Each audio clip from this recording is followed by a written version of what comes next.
पहला सामुएल उसका 2 अध्याय और उसका 22 पद से हम पढ़ लेंगे, है ना। सब लोग निकाल लीजिए।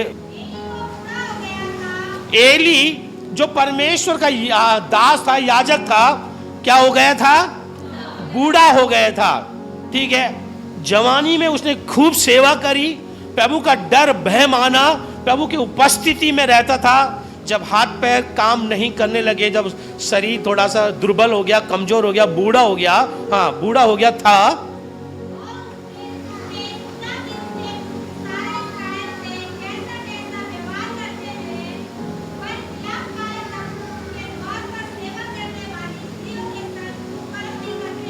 हाँ। अब देखिए, एली खुद एक याजक था, परमेश्वर की उपस्थिति में रहने वाला, और उसके जो बेटे थे, पुत्र थे, वो कौन थे? निकम्मे हुए, है ना, कुकर्म करने वाले, गंदे काम करने वाले बेटे बने। तो प्रियो, आज हम इस संसार में देखते हैं, मैं धन्यवाद देता हूं आप सभी का, जो आप अपने बच्चों को इस भवन में लेकर आए हैं, आप अपने संतानों को, बच्चों को लेकर आ रहे हैं और लेकर आए हैं, और प्रभु आपको आशीष देगा। एली जो बूढ़ा हो गया था, और लिखा है कि उसने, उसके पुत्र जो सारे इस्राएल में कैसा कैसा व्यवहार लोगों से करते थे, वरन मिलाप वाले तम्बू के द्वार पर सेवा करने वाली स्त्रियों के संग कुकर्म करते थे। मिलाप वाले तम्बू के समूह में जो बहनें, स्त्रियां सेवा के लिए, परमेश्वर के सेवा करने के लिए आती थी, परमेश्वर की आराधना करने के लिए लोग वहां पर आया करते थे उस वेदी के ऊपर। और जो एली के पुत्र थे, बेटे थे, वो उन बहन बेटियों को छेड़ते थे, कुकर्म करते थे, गंदा व्यवहार उनसे रखते थे। ठीक है, लोगों ने शिकायत करी, किसको? एली को, है ना। लोगों ने शिकायत करी, उस याजक को शिकायत करी, एली को शिकायत करी। तो हम उसको भी पढ़ लेंगे। नीचे क्या लिखा है, पढ़िए।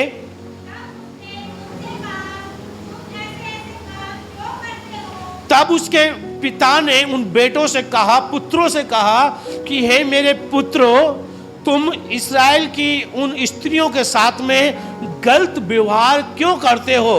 गलत नजर से क्यों देखते हो? कुकर्म क्यों करते हो? क्योंकि मेरे कानों के अंदर सुनने के लिए आया है, तुम इस्राएल की लोगों के साथ, उन स्त्रियों के साथ गलत व्यवहार करते हो। ये अच्छा नहीं है, आप समझ जाइए, अन्यथा परमेश्वर तुम्हें दंड देगा। ठीक है, उसके बाद क्या लिखा है?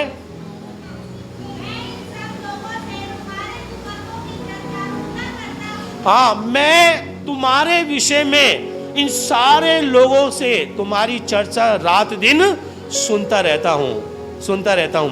आज हम देखते हैं संसार के अंदर कितने बच्चे हैं जो बिगड़े पड़े हैं, रोज पेपर में आते हैं। अभी करीबन पिछले 2 महीने की बात है, और इधर जो एक जसवंत है, यशवंत कौन सा स्कूल है ना, घोड़े अशोका टागिज के पास में, छोटे छोटे बच्चे थे, 4 बच्चे थे, करीबन उन्होंने 17-18 लाख रुपए की चोरी करी, है ना। ऐसा एडजस्ट फैन था, एक बच्चा उसके ऊपर चढ़ गया और अंदर से घुस गया, किसी मकान में से उन्होंने चोरी कर ली थी। ठीक है, लेकिन वो पकड़े गए थे, कैमरे वगैरह के द्वारा पकड़े गए। जो बच्चे 7वीं 8वीं 6ठी क्लास में पढ़ते थे, वो बच्चे ने करीबन 17-18 लाख रुपए की चोरी कर ली उस मकान में, और सारे पैसे ले जाकर कहीं उन्होंने गड्ढे में छुपा दिए। जब पता लगा, पुलिस ने उनको मारा पीटा, धमकाया, तब उन्होंने सारे पैसे बता दिए, हमने वहाँ छुपा रखे हैं, है ना, छुपा रखे। तो आज हम संसार के अंदर देखते हैं, जो आजकल के युवा पीढ़ी के लोग हैं, जवान लड़के लड़कियां हैं, ठीक है, आप लोगों के बारे में मैं नहीं कह रहा, संसार के बारे में कह रहा हूँ, जो बिगड़े पड़े हैं। क्यों बिगड़े पड़े हैं? क्योंकि उनके पेरेंट्स, जो माता पिता है, वो सच्चे ईश्वर को नहीं जानते हैं, वो खुद ईश्वर के पास नहीं आना चाहते हैं, उनके अंदर ईश्वर का भय नहीं है, तो उनकी संतान के अंदर भी कहाँ से, है ना, भय आएगा। अगर उनके माता पिता ईश्वर का भय मानते हैं, वो जिंदा ईश्वर की भक्ति करते हैं, उसके पास आते हैं, तो वो बच्चे कभी गलत काम नहीं करते, बच्चे गलत काम नहीं करते प्रियो। तो यहाँ पर याजक उसके पुत्र बेटे एली जो उसके बेटे कुकर्म करने वाले लोग बन गए, है ना, गलत व्यवहार करने वाले बने। हाँ, ये क्यों? वो लोग परमेश्वर की उपस्थिति में नहीं जाया करते थे, परमेश्वर के साथ संगति नहीं करते थे, परमेश्वर की आराधना सेवा नहीं करते थे। हाँ, उसका पिता रात दिन जो याजक था परमेश्वर की उपस्थिति में रहता था, उसके अंदर भय था और बच्चों के अंदर भय नहीं था। आप आते हैं तो आपको यीशु के बारे में मालूम होगा, आपके अंदर उस खुदा का भय होगा, लेकिन जब आप घर वालों के पास घर वाले आपसे पूछेंगे, ठीक है, उनके अंदर ईश्वर का भय नहीं होगा, क्योंकि वो संगति नहीं करते। आपको पता है, वचन में लिखा है यीशु ऐसे अद्भुत काम करता है, चमत्कार करता है। आपके माता पिता, आपके बुजुर्ग लोग तो यही कहेंगे, क्या करेगी वहां पर जाकर, क्या रखा है, अब तो तेरा काम हो गया, छोड़ दे। वो बिगड़ जाएंगे, नाश हो जाएंगे, लड़ाई दंगे में, कुकर्म में खत्म हो जाएगी उनकी कहानी। आपको चाहिए था कि मैंने उस सच्चे ईश्वर का मार्ग को जाना है, मैं उसी में रहूं, बना रहूं, बनी रहूं और आगे बढ़ते जाऊं। तो हम यहाँ पर देखते हैं परमेश्वर के वचन में एली के जो पुत्र थे वो कुकर्म करते थे, है ना, और उस मिलाप वाले तम्बू के पास जब ईश्वर की आराधना करने के लिए लोग आते थे, स्त्रियां आती थी, उनको छेड़ाछाड़ी करते थे, कुकर्म करते थे। और ये बातें उसके पिता को, एली को मालूम पड़ा कि बेटे आप ऐसे गलत काम क्यों करते हो, क्योंकि तुम्हारे बारे में मैंने सुना है, हाँ, ऐसे काम मत करो। और उसके बाद हम यहाँ पर देखते हैं लिखा है, और पढ़ेंगे नीचे 24 पद पढ़ो।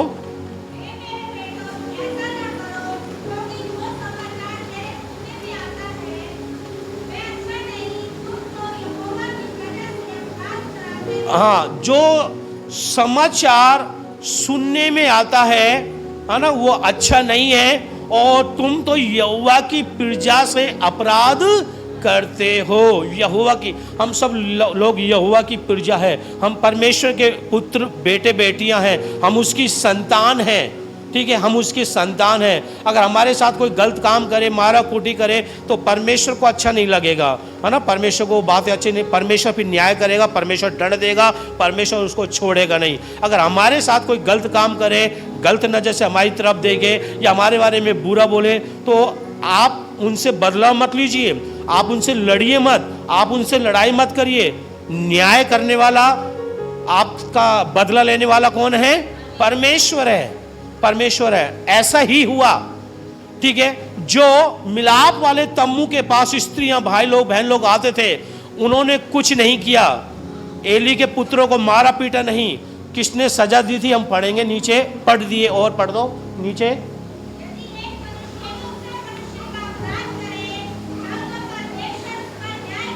हाँ, एक मनुष्य दूसरे मनुष्य का अपराध करे तो परमेश्वर उसे न्याय करेगा, परमेश्वर उसका न्याय करने वाला है, न्याय करेगा। और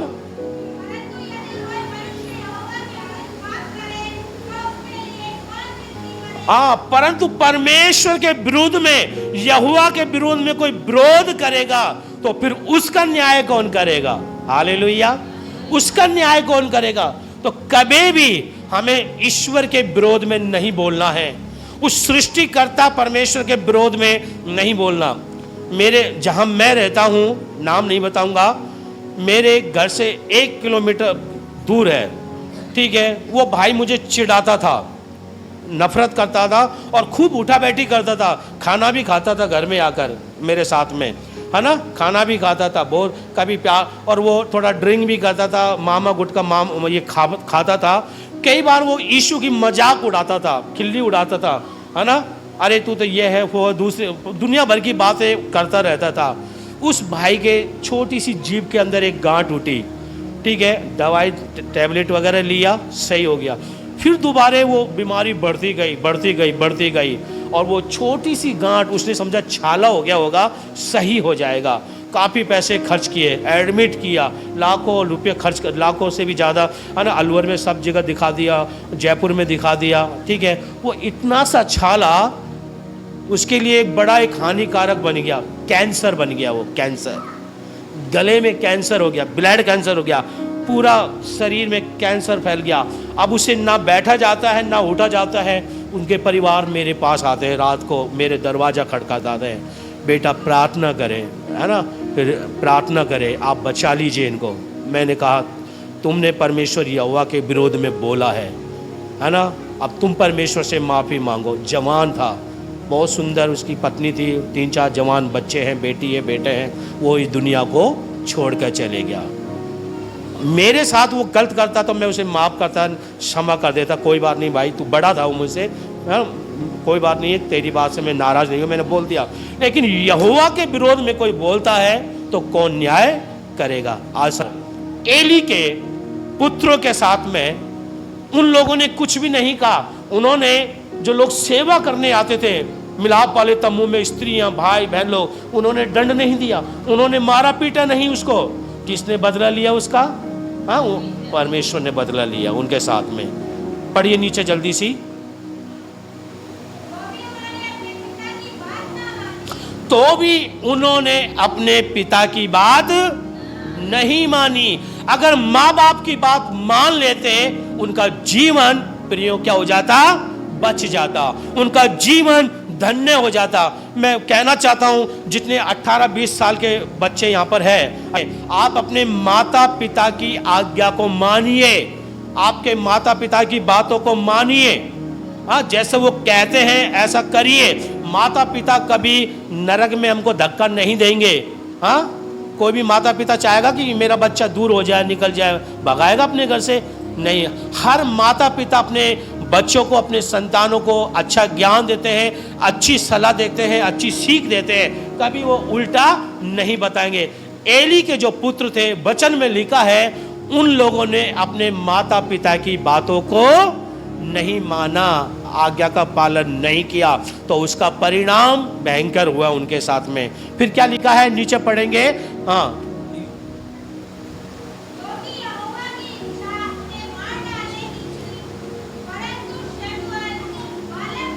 एक मिनट रुकेंगे।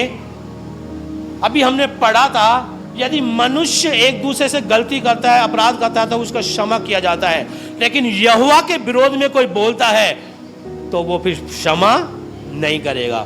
कौन न्याय करेगा? कोई नहीं कर सकता। तो यहां पर लिखा है, यहोवा की इच्छा उन बच्चों को मार डालने की ही थी, है ना। यहोवा की इच्छा उन बच्चों को मार डालने की थी, क्योंकि वो बचपन से ही गलत काम करते आ रहे थे, माता पिता की बात नहीं मान रहे थे और किसी की बात भी नहीं मान रहे। तो परमेश्वर ने कहा, बेटा अब मैं तुम्हें नहीं छोड़ूंगा। तुम्हारे माता पिता भी दुखी तंगी हो गए और मैं भी तुमसे तंगी हो गया, अब मैं तुमको नहीं छोड़ूंगा।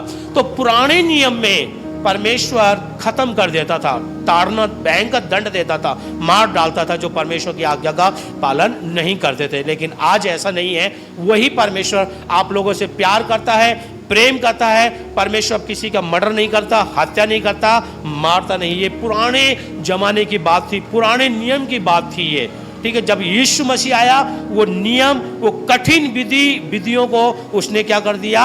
हटा दिया है। आज यीशु हर एक बच्चों से प्यार करता है, आपसे प्रेम करता है, भाइयों से प्रेम करता है, पीछे बुजुर्ग लोग बैठे हैं उनसे प्रेम करता है, पूरी दुनिया से प्रेम करता है, मुझसे प्रेम करता है। आज यीशु ताड़ना नहीं देता, वो आपसे क्या करता है? प्रेम करता है। हालेलुया, वो आपसे प्रेम करता है। उसके बाद यहोवा की इच्छा उनको मार डालने पर थी। उसके बाद क्या? जल्दी पढ़ देंगे नीचे 26 तक।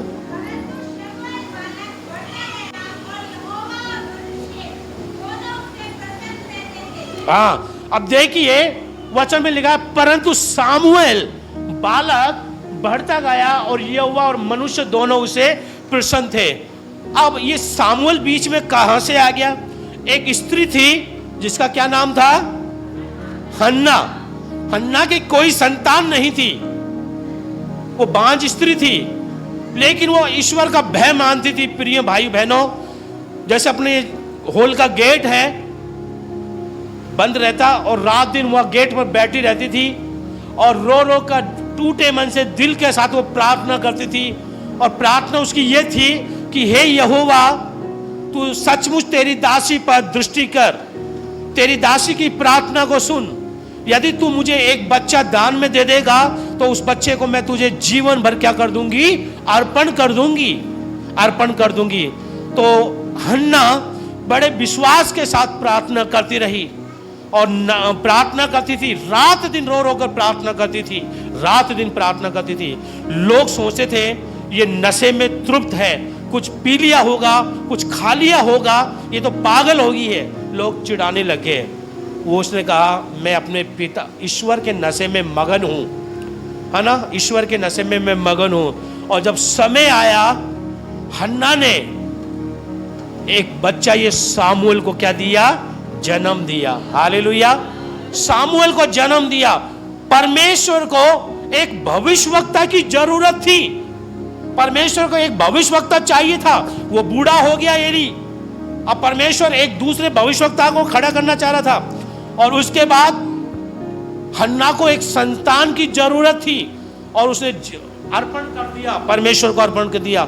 और ये बच्चा जो सामुएल परमेश्वर के अनुग्रह में और मनुष्यों के अनुग्रह में, माता पिता के अनुग्रह में क्या होता गया, बढ़ता गया, बढ़ता गया। हालेलुया, बढ़ता गया। तो प्रियो, मैं परमेश्वर का धन्यवाद देता हूं। क्या करना है आपके बच्चों को, क्या करना चाहिए आपके बच्चों को, क्या करना चाहिए? व्यवस्था विवरण की पुस्तक निकाले, 6 अध्याय उसका 6 से पढ़ेंगे। व्यवस्था की किताब, व्यवस्था विवरण 6 अध्याय और उसका 6 से 9 तक पढ़ लेंगे। लिखा है, और तू उन्हें अपने बाल बच्चों को समझा कर क्या करना, सिखाया करना, और घर में बैठे मार्ग पर चलते लेटते उठते उनकी चर्चा किया करना। मैं आपको बताना चाहता हूं, जितने शादीशुदा लोग यहाँ पर बैठे हैं, जिनके संतान हैं, चाहे छोटी संतान हो, बड़ा संतान हो, बच्चे बच्चे होते हैं ना, संतान होते हैं, आप अपने बच्चों को ईश्वर के करीब लाइए। चाहे वो बड़ा हो, कोई दिक्कत नहीं है, चाहे छोटा हो, आप परमेश्वर के भवन में लाइए और उन बच्चों को ईश्वरीय ज्ञान दीजिए और उनको सिखाया करना। और लिखा है, और तू अपने बाल बच्चों को समझा कर, है ना, माता पिता का फर्ज बनता है बच्चों को क्या करना, समझाना। गलत काम कर रहे हैं, समझाना। कई बार बच्चे चिल्लाते हैं, उठते हैं, है ना, फटकार देते हैं। समझाओ, आप प्यार से प्रेम से उठकर जाइए, अपने बच्चों को समझाइए, उसको गोदी में रखिए, है ना, और समझाइए। सिखाना, क्या सिखाना है, आपने क्या सीखा यहाँ भवन में आने के बाद, ठीक है, आपने यीशु मसीह के बारे में जाना, मार्ग सत्य के जीवन में भी जाना, यीशु उद्धारकर्ता मुक्तिदाता विश्वास से आप अपने बच्चों को क्या करना है, सिखाना है। और उसके बाद में घर में बैठते, मार्ग में चलते लेटते उठते उनकी चर्चा किया कर, उनकी इस बाइबल में जो ईश्वर का संदेश है इसकी चर्चा किया कर। और फालतू चर्चा मत किया कर, दुनिया की चर्चा मत करना, संसारिक चर्चा मत करना, नहीं तो संसार का ज्ञान होगा और फिर वो ऐसे ही करेगा। जितना ज्ञान आप धर्मशास्त्र का, बाइबल का दोगे, उतना ज्ञान उस बच्चे को प्राप्त होगा। तो हम अपने बच्चों को उठते लेटते जागते मार्ग में ले चलते चलते समय उनको, है ना, ईश्वर का ज्ञान बताएं।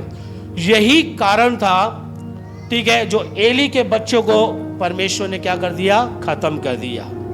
और जो हन्ना का जो बच्चा था सामुएल, वो एक देश का बड़ा एक भविष्यवक्ता बना। और हन्ना को परमेश्वर ने मुंह मांगा एक संतान दी, संतान की आशीष दिया। तो उस परमेश्वर का हम धन्यवाद करते हैं। प्रियो, प्रभु हमारी मदद करे, सहायता करे। पिछले दिनों में हम लगातार प्रार्थना कर रहे थे, ठीक है, हम प्रार्थना कर रहे थे, प्रभु जी हम अपने, जैसे हम बच्चों को ज्ञान देते हैं, यहाँ पर सिखाते हैं, ऐसे हम बच्चों को ऊपर ज्ञान दें, उनको पढ़ाएं, उनको सिखाएं, उनको परमेश्वर के करीब लाएं, परमेश्वर का वचन सिखाएं, ठीक है। प्रभु का धन्यवाद देते हैं। थोड़ा सा काम और बाकी है, कल परसों हो जाएगा। और अगले संडे से आप अपने बच्चों को, छोटे बड़े सभी बच्चों को लाइए। अगर आप चाहते हैं मेरी संतान, मेरा बच्चा ईश्वर की उपस्थिति में रहे, वो प्रार्थना करे, वचन को सीखे, है ना, प्रभु के आज्ञा का पालन करे, चाहते नहीं चाहते हैं, चाहते हैं तो आप उनको जरूर लेकर आइए। उनके लिए सेपरेट हमने जगह बनाई है। 5 लाख रुपए हमने खर्च करे हैं प्रियो, ठीक है, बड़ी मेहनत से, है ना। अभी कुछ काम अधूरा है, हम चाहते हैं कि और भी जो बाकी का अधूरा है वो कंप्लीट हो जाए। आप लोग प्रार्थना करें इसके लिए। कई लोगों ने इस चर्च में से मदद किया, सहायता किया, मैं प्रभु का धन्यवाद देता हूँ। कोई है और ये बच्चा सामुएल परमेश्वर के अनुग्रह में और मनुष्य के अनुग्रह में क्या होता गया, बढ़ता गया, बढ़ता गया, है ना। जब आपके संतानों के लिए प्रार्थना करेंगे, जिस प्रकार यीशु वचन में मत्ती की किताब 19 अध्याय में पढ़ा, यीशु मसीह ने कहा बच्चों को मना मत करो, बच्चों को मेरे पास आने दो, ठीक है। बच्चों को मेरे पास उसने गोद में लिया, उनके लिए प्रार्थना किया, आशीर्वाद दिया और कहा बच्चे जैसा बनो तभी तुम स्वर्गराज में जाओगे। तो मैं उस परमेश्वर का धन्यवाद देता हूँ। हाँ, ये सुबह के समय मेरे मन में परमेश्वर ने बच्चों के प्रति ये वचन को दिया, हम धन्यवाद देते हैं। जो पिछले 2 महीने में लगातार 4-5 डेडिकेशन हुए, ये परमेश्वर की ओर से संतान है।